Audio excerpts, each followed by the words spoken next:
Assalamualaikum warahmatullahi wabarakatuh. Waalaikumsalam.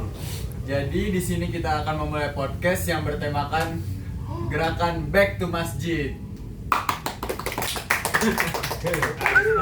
Hari ini kita disambut oleh tamu 3 yaitu boleh perkenalkan diri masing-masing. Perkenalkan, nama saya Trian Sadani Suara Ibrahim.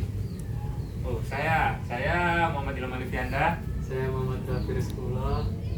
Dan saya sebagai pembawa acara Muhammad Fikri Habibi. Dan saya Davi Ahmad Zubaidi. Selanjutnya, di podcast hari ini kita akan membahas gerakan Back to Masjid. Nih, pertanyaan pertama, terakhir ke masjid kapan? Sholat Jumat. Kemarin kan, sekarang kan hari Sabtu. Iya, kemarin waktu Kemarin. ya hari Jumat, sekarang hari Sabtu. Pertanyaan pertama, apa sebenarnya yang dimaksud dengan gerakan Back to Masjid? Apakah ini sekedar ajakan untuk salat berjamaah? Boleh langsung dijawab. Ya, menurut Baik. Tri dulu kan.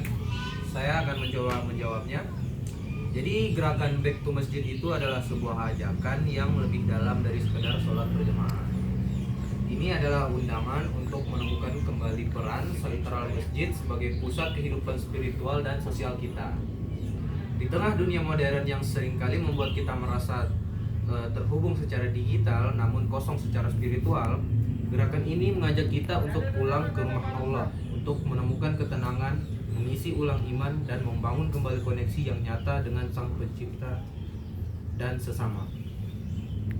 Jadi mungkin itu jawaban dari Jadi pertanyaan intinya pertama. kita harus berhubung lebih dengan spiritual dengan Ya. Allah daripada spiritual dengan online. Ya. Lebih baik kita di masjid musola daripada di rumah kan sholat ya. Terus lanjut ke pertanyaan kedua nih. Bukankah fungsi utama masjid hanya sebagai tempat sholat? Atau menurut kalian nih, apa makna yang lebih luas dari memakmurkan masjid? Gua apa nih? Boleh, Oh, terserah. Oke. Jadi persepsi bahwa masjid hanya tempat untuk sholat ritual adalah persepsi yang kurang tepat. Jika kita melihat sejarah di zaman Rasulullah SAW, Masjid Nabawi berfungsi sebagai jantung peradaban Islam.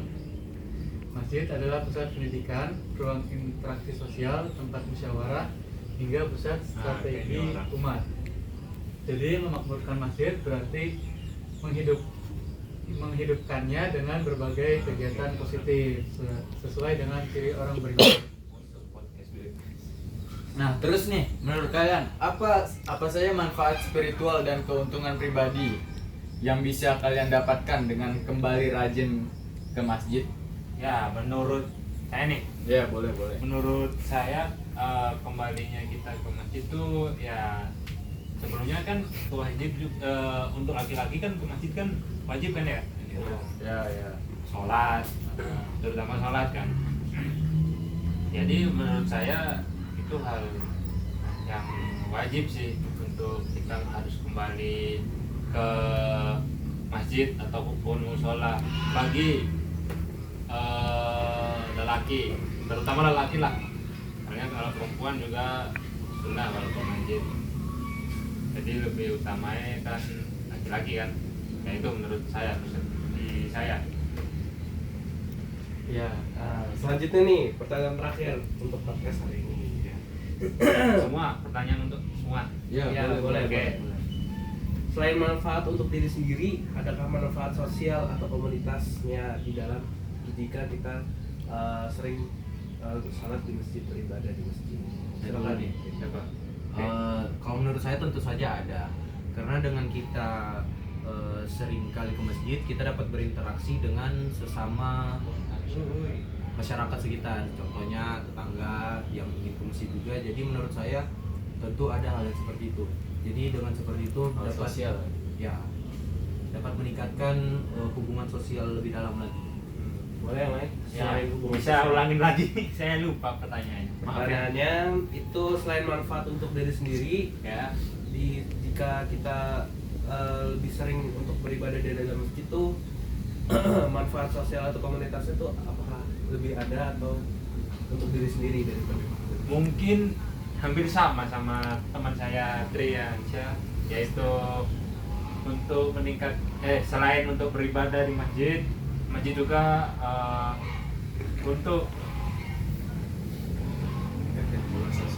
untuk meningkatkan jiwa sosial, terutama kayak pengajian tiap minggu, terus pengajian kayak TPG kan juga ada yang di masjid, anak-anak kecil juga sama pak ustadznya, panitia remaja masjid itu kan juga perlu juga kan gotong royong dan lain-lain sebagainya.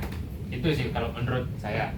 Untuk Nah, Rasanya kayaknya juga selain buat pendidikan, buat ibadah, kita ke masjid tuh bisa kayak bersih sama gotong royong tadi. Ya, Ngeper masjid gitu. ya halaman masjidnya. Ya, mungkin itu. Mungkin itu aja ya pertanyaan dari kita berdua. Iya, tadi gitu. Coba sebaliknya kami yang bertanya. Gimana?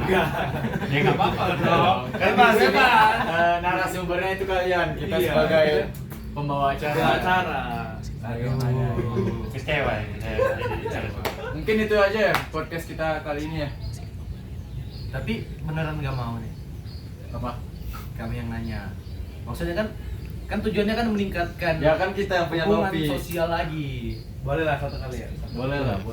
Apa ada pertanyaan nggak? Ya udah kan, tinggal dibalik sih. Kalau menurut Nah, untuk sebaliknya, menurut kalian Iya. bagaimana? masjid tuh untuk Kalian apa sih? setuju nggak? Selain untuk sholat gitu.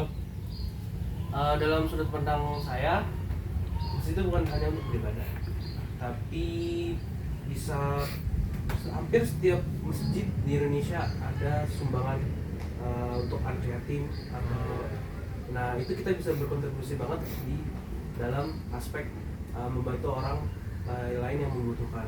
Jangan hanya untuk datang ke masjid, beribadah, pulang. Coba kita berusaha untuk mengeluarkan uang minimal lah 5.000 dalam masuk kotak amal untuk membantu orang lain yang lagi membutuhkan. Jadi masjid itu bukan hanya untuk beribadah, tapi bisa menolong sesama umat muslim.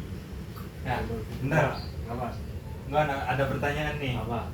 Katanya tadi kan waktu di Indonesia kan lu tinggal di Arab. Kalau di Arab gimana? Nah. Apakah sama kayak di Indonesia budayanya? Iya. Kalau di Arab, di Indonesia kan masjid tuh diurus oleh RT atau RW sendiri. Ya benar. Jadi Kebanyakan, ya. pengeluaran dana itu dari Karang Taruna lah. kumpulan, ya. Nah kalau di Arab tuh beda, masjid dikontrol atau dibiayain oleh Negara. pemerintah negara. Jadi setiap masjid tuh ada dananya sendiri. Jadi kalau misalkan Ilham jadi muazzin atau Ah. imam bakal digaji oleh pemerintah. Wah, enak tuh. Misalnya- Di imam situ nah Saya kayak ada pertanyaan nih. Coba kamu deh, biar nggak diam mulu kan. Bagaimana pendapat kamu tentang ada sebuah, saya nyebutnya oknum ya, ada sebuah oknum yang tidak menerima adanya pembangunan tempat ibadah agama lain di daerah tersebut. Ya sebenarnya itu bisa didiskusin baik-baik ya, antar siapa sih yang menolak, apakah dari pihak masyarakat ataupun dari pihak agama lain. Kalaupun dari pihak masyarakat itu bisa didiskusin kok baik-baik, kayak hal apa aja yang membuat si oknum itu menolak bahwa ada pembangunan suatu rumah agama di situ. Terus kalau dari agama lain, kita juga bisa diskusiin tuh apakah bakalan ada selisih ataupun ada apa. Kan kita bisa juga bangun di satu desa dua rumah agama, misalnya untuk rumah agama umat Katolik dan rumah agama untuk umat Islam. Itu aja sih, bisa didiskusiin baik-baik lah. Berarti kembali lagi untuk ini ya, gotong royong bersama Lebih ke ini sih, budaya Indonesia saling lah. menghargai lah. Saling menghargai. Iya. Toleransi. Baik, Ya. sekian dari podcast kami hari ini ya. Atau mungkin Raffi mau Ada yang mau nambah penutup? Sudah cukup lah. Aduh. Nah, udah, habis ini Cukup saya biasa, makan, ya. mau makan. Soalnya nggak disediain minum atau makan. Dia tuh diam-diam suka zikir loh dalam hati. Masya Allah. Masya Allah. Biasa lah. Umumnya agama saya. Ya. Jamaah. Oi. Baik, sekian dari kelompok kami. Assalamualaikum warahmatullahi wabarakatuh. Waalaikumsalam.